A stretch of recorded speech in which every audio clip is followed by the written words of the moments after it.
মানুষ কেন বা আমরা কেন আমাদের শরীরটাকে প্রিয় বস্তু বলি, বা আমাদের শরীরটাকে আমরা কেন যত্ন করি? এই শরীর তো বা এই দেহ তো পচা দেহ। আমি যখন মারা যাব তখন আমার শরীরটা কেউ স্পর্শ করলেও সে সুন্দরভাবে স্পর্শ করবে না। আমাদের শরীর আমাদের কাছে প্রিয়। কেন আমরা প্রিয় মনে করি? উত্তর হলো, আমাদের এই শরীর আমরা ভালোবাসি, কারণ শরীরের ভিতরে আছে আত্মা ও পরমাত্মা।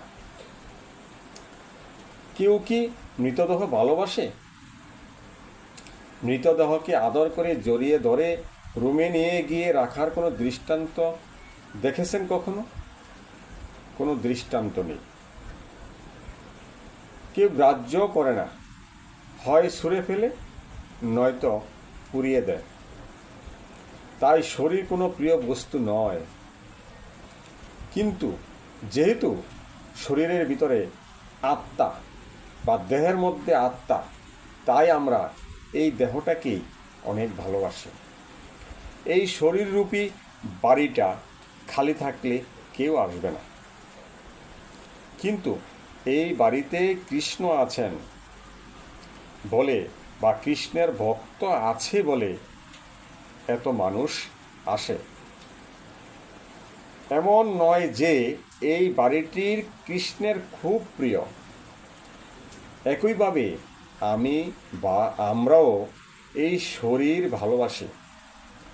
এই শরীর ফিট রাখার জন্য আমরা দিনরাত কত পরিশ্রম করি। কেন? কারণ দেহের স্বত্বাধিকারী আত্মা আছে বলে। আত্মাই শরীরটাকে বাঁচিয়ে রাখছে, জীবন্ত রাখছে, তাজা রাখছে। রক্ত চলাচল হয়, হাঁটাচলা করা যায়, নড়াচড়া করা যায় শুধু আত্মার মাধ্যমে। যতক্ষণ আত্মা দেহে থাকে শরীরে তখন শক্তি থাকে। আত্মা চলে যাবে, শরীর নিষ্ক্রিয় হয়ে যাবে। তাহলে এখন প্রশ্ন হলো, আত্মাকে ভালোবাসো কেন? কারণ এটি কৃষ্ণের অংশ বা পার্সেল। কারণ শরীরের এক পাশে থাকে পরমাত্মা, এক পাশে থাকে আত্মা। তাই আমরা আত্মাকে ভালোবাসি। তাই শেষ পর্যন্ত প্রেম, ভক্তি, কৃষ্ণের কাছে যাওয়া, এটি কৃষ্ণ বা ঈশ্বর এবং জীবের মধ্যে প্রেমের স্বাভাবিক অনুভূতি। কিন্তু বেশিরভাগ সময় মায়া এই সম্পর্কে বাধা দেয়। এই বাধার প্রক্রিয়াকে বলা হয় মায়ার বিভ্রম। অন্যথায় আমরা আমাদের প্রত্যেকে কৃষ্ণকে ভালোবাসে। প্রকৃতপক্ষে সব কিছুই শেষ পর্যন্ত কৃষ্ণের কাছে যায়। হরে কৃষ্ণ।